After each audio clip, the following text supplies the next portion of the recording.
Speech 2023, and my subject is breed-specific adoption. Kind of interesting because I just heard that you were interested in getting a new pet at home and you would consider it a dog. Did you know that 63% of all households have a pet?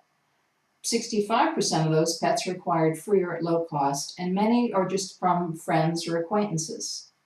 15 to 20% are obtained from breeders, and then also an additional 15 to 20% come from shelters, with only 2 to 10% coming from pet shops. I found that kind of interesting. I did a brief survey with this class, and 55% of my respondents were currently pet owners or considering pet ownership within the next 3 months.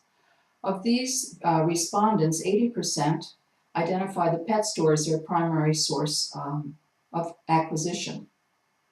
An additional 70% considered the Humane Society or shelters as a reliable source. So few people considered breeders. 55% utilized newspaper ads, 40% had friends with litters, and 30% were aware of breed-specific organizations, which is what I would like to speak about today. Most important considerations for pet adoption. You need to think about what size of pet you want. You need something large. You would like something large, something small. Do you want to go through the puppy stages? Would you prefer a mature animal?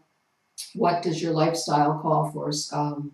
Active dog, inactive dog, the expense and the relative ease of care. With careful research, there can be a perfect match.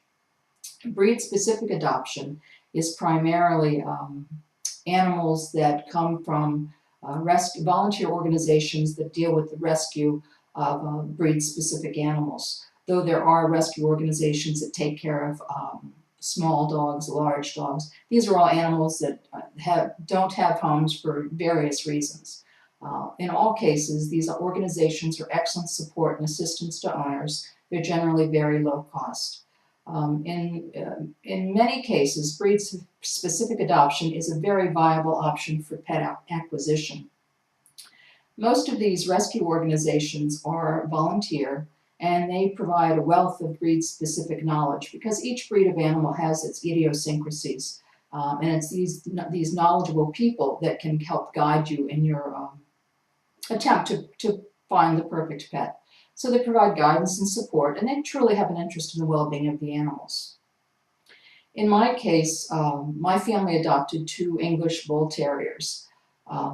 We call them the Bully Boys. They came from 2 different circumstances, but they came to us both with a common goal. We were looking for the breed specific of Bull Terrier because they're active and they're entertaining. They're kind of a smaller breed, and they are a perfect fit for our family.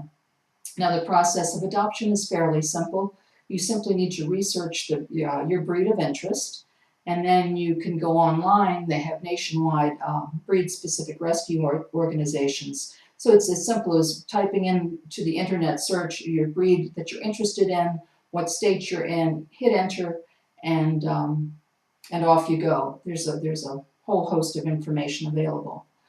Of the 2 dogs that we rescued, our first was Higgins. He was about a year old. He came to the rescue organization in Southwest Florida. He had skin disease and he had wires embedded in his neck, and he had truly been abused.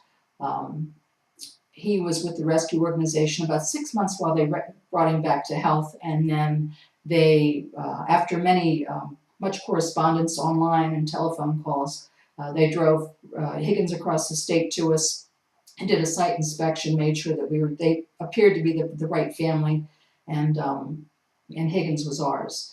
In the second case, we have Guinness, and Guinness came from totally different circumstances. He was a dog that the family, they lived in South Beach, they're very well-to-do, and then they became pregnant and decided that to have the dog and the baby would be too much, so they gave up the dog, in which case Guinness came to us, again a perfect fit.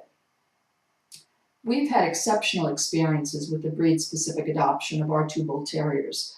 It was vested interest and the knowledge of the rescue organization that assisted in making the perfect match for us. Dog ownership, pet ownership may not be for everybody, but if there's a breed that you're interested in and you would like to pursue it, or perhaps take a dog that has maybe had a previous owner that didn't work out so well, and you can actually go out and help rescue that dog. It's a very worthwhile cause, and I can only encourage it. Thank you.